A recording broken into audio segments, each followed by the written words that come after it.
Welcome to Voices from the Valley, a podcast of the Community Foundation for the Fox Valley region. I'm Amy Spreeman. And I'm Carolyn Desrosiers. As we've been talking about the housing crisis in the Fox Valley, there's another related topic we're covering in this episode: the resettlement of people from Afghanistan seeking refuge and starting a new life in our community. Carolyn, it's difficult for us to imagine the trauma these newcomers have had to experience in their country, and they didn't plan on being uprooted and evacuated to the U.S. Now, the first of many have come here, and more are coming. That's right, Amy. And we want to dedicate our time in this episode to a conversation we just had last week with Tami McLaughlin, the Executive Director of World Relief Fox Valley.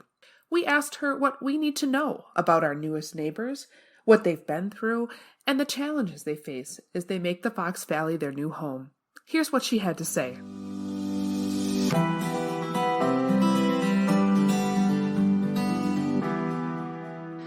Well, hello, Tami. Thanks for joining us. So great to be here. Thank you.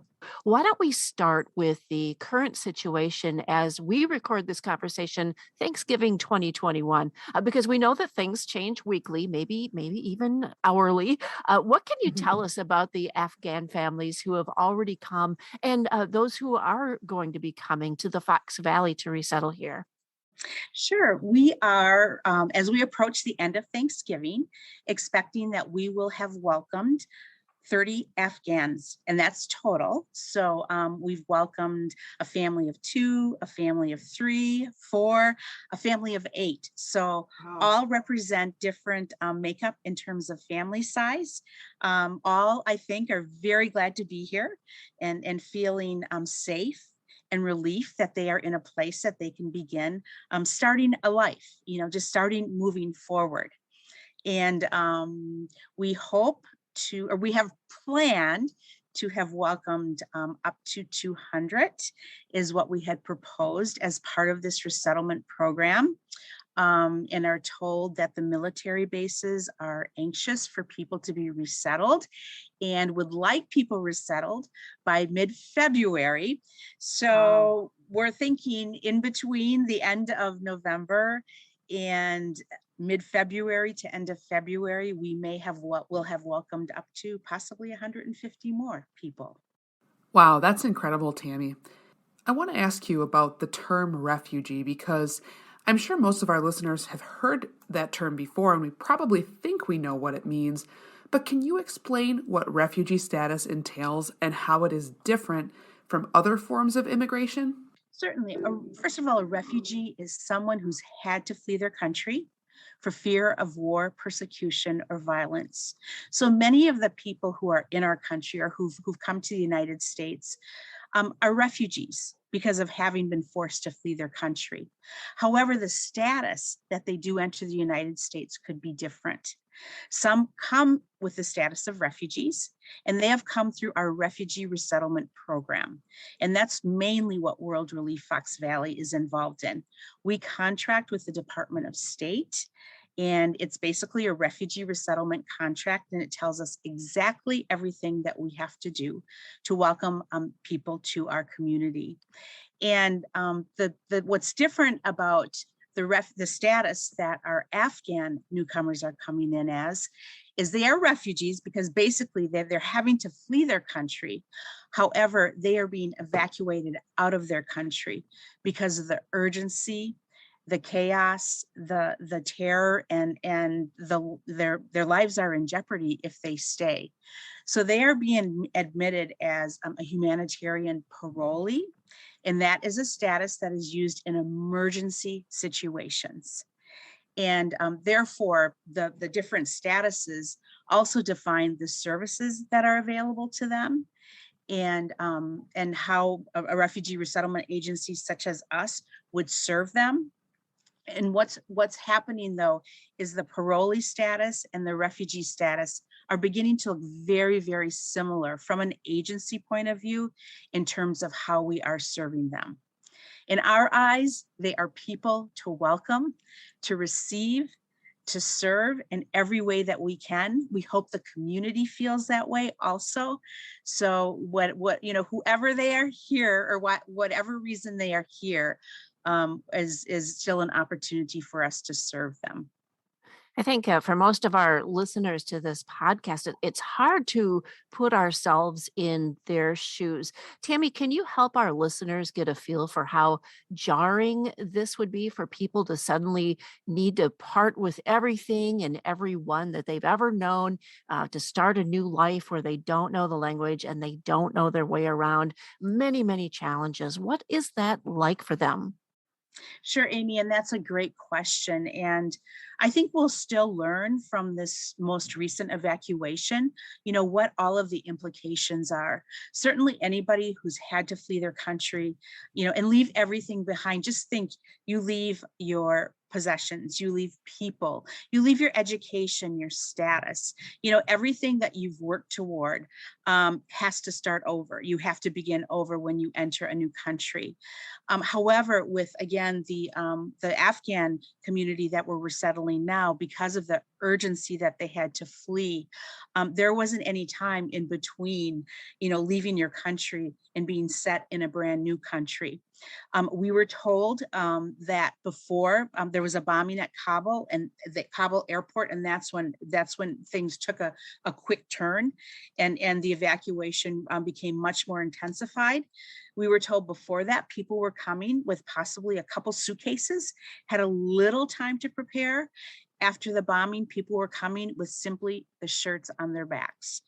Wow. We have one family here who we knew was separated in that bombing.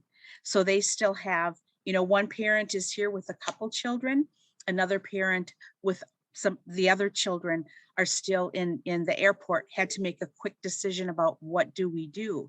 And so again, it's hard to imagine how we or anybody would ever feel, ever process, ever know what it's like to start over in that situation. I hope it's something that we as Americans never have to learn, but I do hope that it helps us to empathize and again, to welcome the people who we are having the privilege of bringing into our community and giving them that hope and opportunity to start over.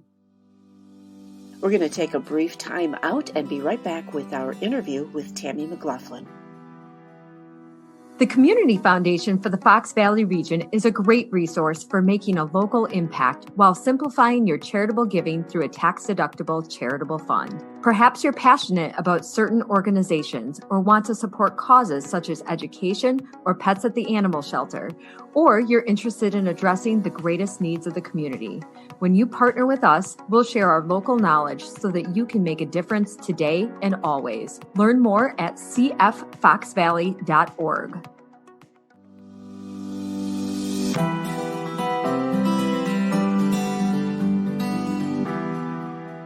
I want to talk now, Tammy, about World Relief Fox Valley, about your organization. Tell us more about what you do and how you help folks make this their new home. We first thing that we do is provide vital services, and that's really through our refugee resettlement welcome. And we have to find secure and safe, affordable housing.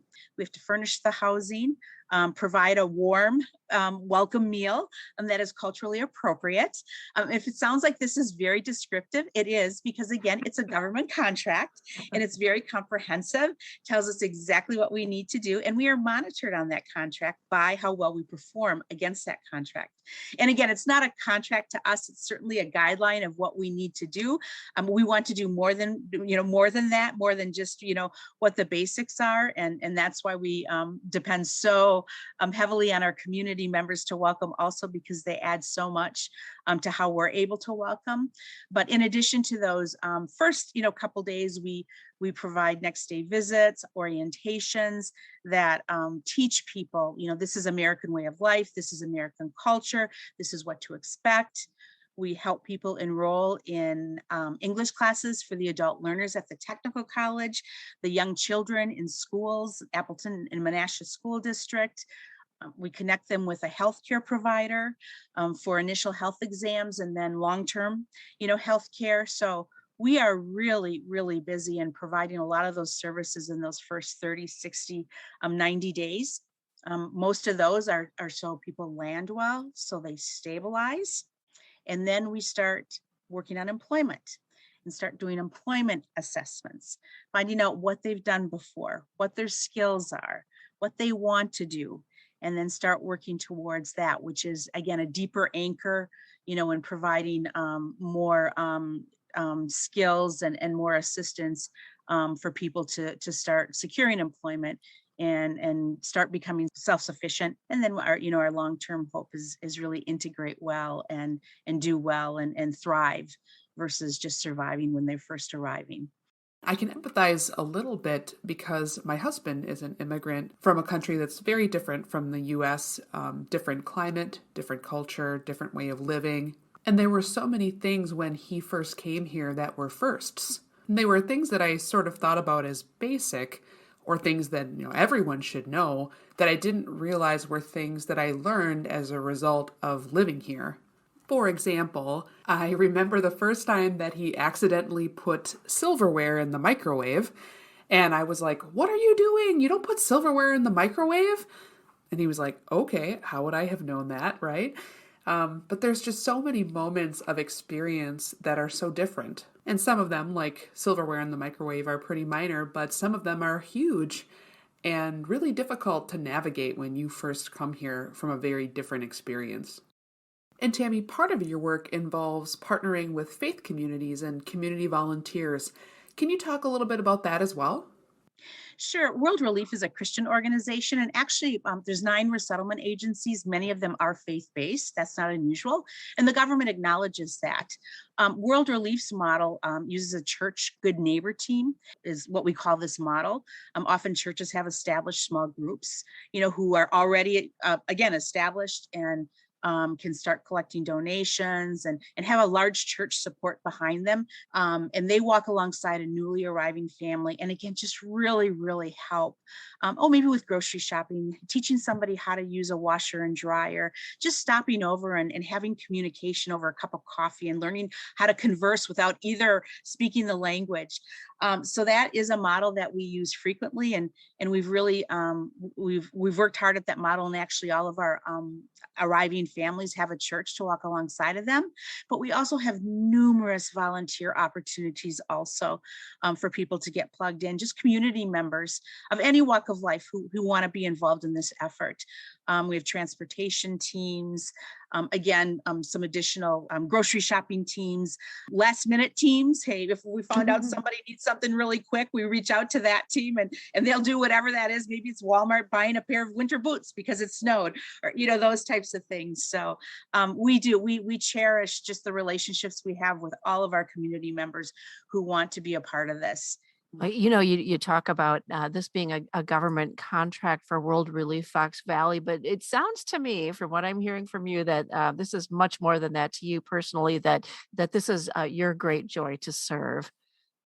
It is, and the government, and we say government because sometimes people don't realize how comprehensive, this program is, and there's really a lot of requirements. It's just not a random, hey, maybe we'll do this one day or this one day. It's and it was created. This process was created by the 1980 Refugee Act, which was approved by our Senate. So it's been in place a long time and established long ago. So I think that's part of this conversation, is for people to realize that this really is, a program that we adhere to. But when the government created this program, they created it as a public-private partnership.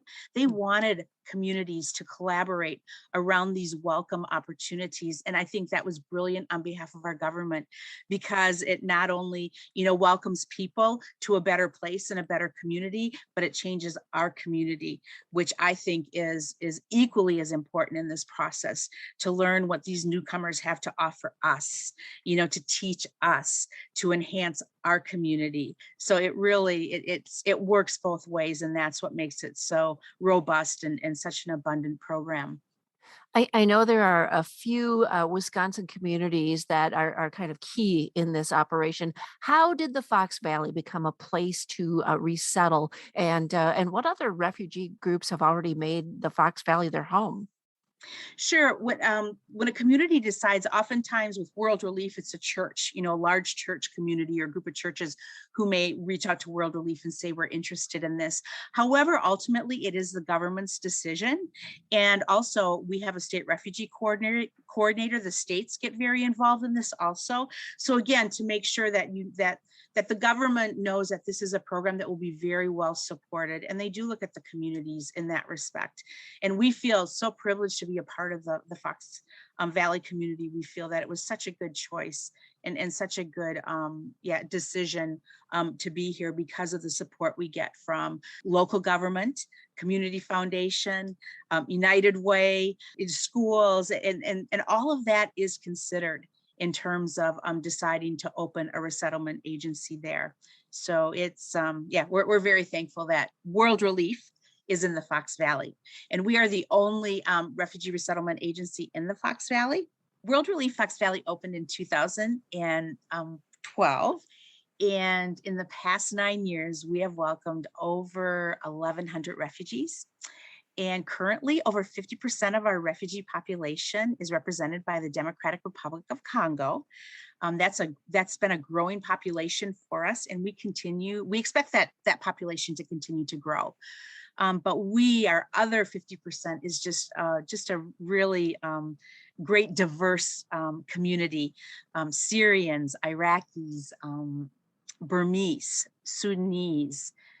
Well, Afghan now is a new, we have a small Afghan population before this, but that certainly will grow. Pakistani.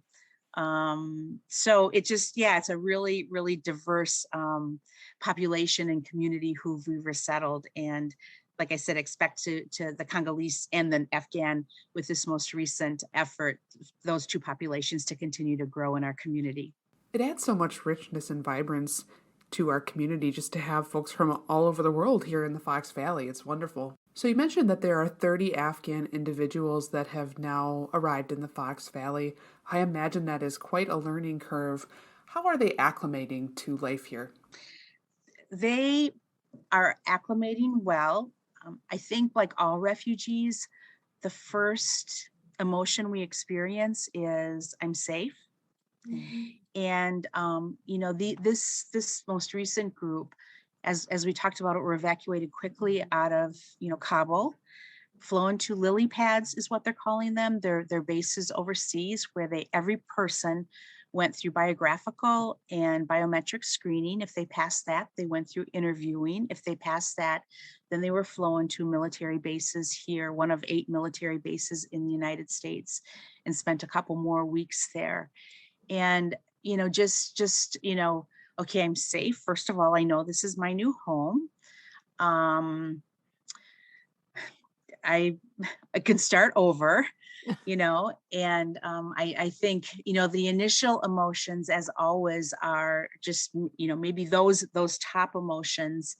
I'm sure we will start seeing just as people process the experience they went through. I don't think they've had time to do that. Maybe some of the other emotions that will come from that. Many of the families are still concerned about families who are still overseas. And, that's just a whole nother level of worry and burden, is what's going to happen to my family? Will they be evacuated eventually? So a lot of those mixed emotions, I don't want to, they're thankful they're here. I know they'll do well. They have young families. I know their children will do well. Just so much, opportunity and potential in each and every person who we've welcomed.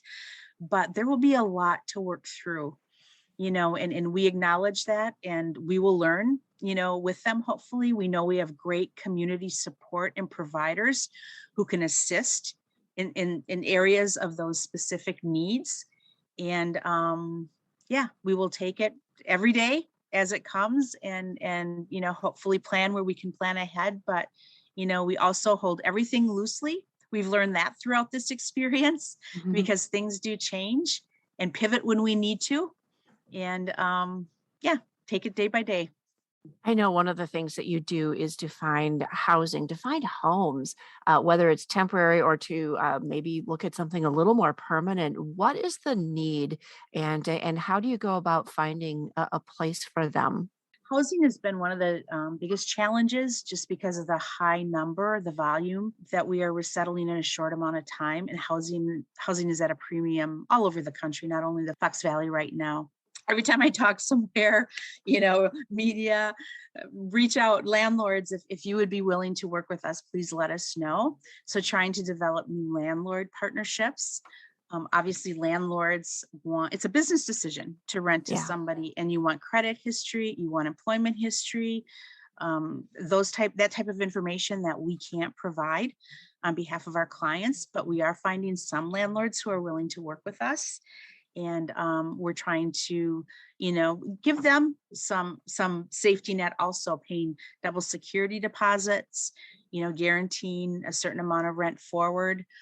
Something that we've also done, which has been unique in this situation, and it's been because of the generous donations and generous partners that we have, is we've been able to secure rent immediately. If something's available, a house is available, we'll go ahead and secure it, even if we don't know the family that will live there. And sometimes we've had to wait a week or two, before we know of a family who's arriving. But then that landlord would take that house off the market and allow us, we can go in and we'll set the house up. And that has worked beautifully. They walk in, this is yours, and everything's set up, and now you can start over. So that's, again, just really appreciated the opportunity to be in a position where we can do that. Because it means the world to them, and just, the ability to start now, to start over. Well, we'll be sure to include some information on World Relief and how to get in touch in our program notes. If you're listening and you're a landlord, or if you have any leads on supportive landlords, we would love to hear from you. This is such a learning for, I think, all of us, especially me. I just can't imagine the amount of collaboration with other organizations and all the funding that needs to happen to go into all this. Tell us about this effort in the community that needs to come together. All different sectors. And we just, again, just so thankful and appreciative of the partners we do have. World Relief has a quarterly meeting, and we've had it more frequently. It's of all of our partners who are involved in this effort get together, and we talk about, numbers and who's here, and does anybody have any challenges they want to talk about, just really keep people abreast and informed of what's going on. And so that's a great, just a great venue for all of us to talk about refugee resettlement and how that's happening.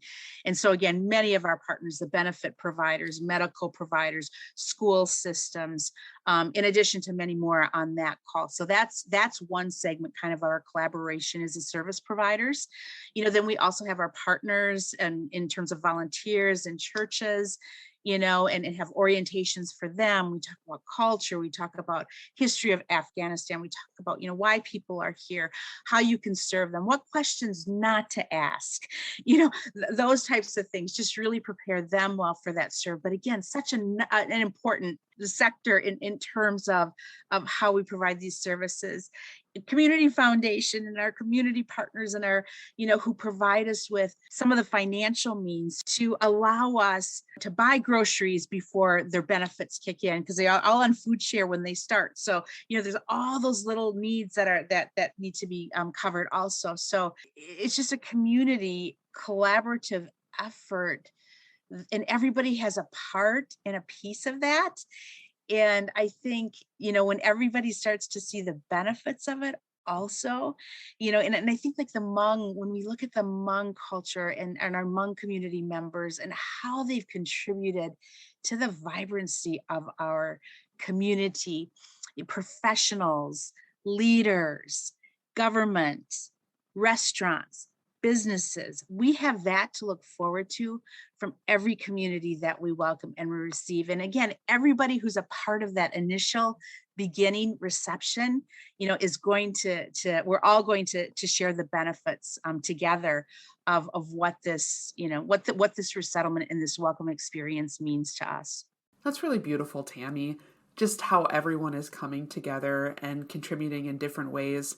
And I imagine it's a lot of magic behind the scenes at World Relief from your staff and volunteers to make it all come together. Let's talk just a little bit here as we wrap up our time together about how our listeners can get involved. What can they do to help create a welcoming experience for these families as they resettle to the community? Great question. Learn as much as you can about why people are here, the history of Afghanistan. One thing we talk a lot about, even as a staff, because we have so much to learn too. You never, first of all, you need to treat every person as an individual. We all need to do that. So we do use generalizations because sometimes that helps at least take some steps, and move forward. But again, everybody is an individual and every experience is different and everybody has their own experience and their own story. And I would encourage everybody to learn as much as they can.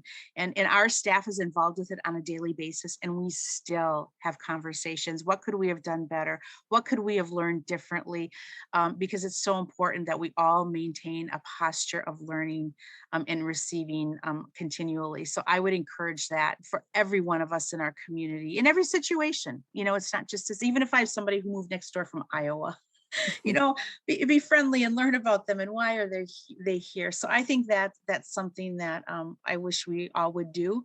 And then just, don't make judgments. Sometimes culture, we view things from our cultural perspective, and it's not right or wrong, but that's how we like to see things, as right or wrong, and sometimes place judgment on things. So I would say, try and open your perspective and broaden, your perspective also, and just not make judgments, but try and see the goodness in the differences of people, and that it's not always right or wrong or good or bad, but it's just different, and treat people like you would like to be treated. That's something I think we teach our kids, and we need to be reminded as adults sometimes also. So yeah. Excellent reminder. Thank you so much, Tami. And I know that you're going to have these learnings as more and more families come, and we'd like to hear more about that. And we'd love to have you back on a future episode of this podcast. Thank you so much. Just appreciate this opportunity. And again, all you do, you guys are wonderful. Oh, thank you. And, we're going to have all of the links to World Relief Fox Valley and many other links so that you can begin learning. And we'll have those on our program notes today for this episode.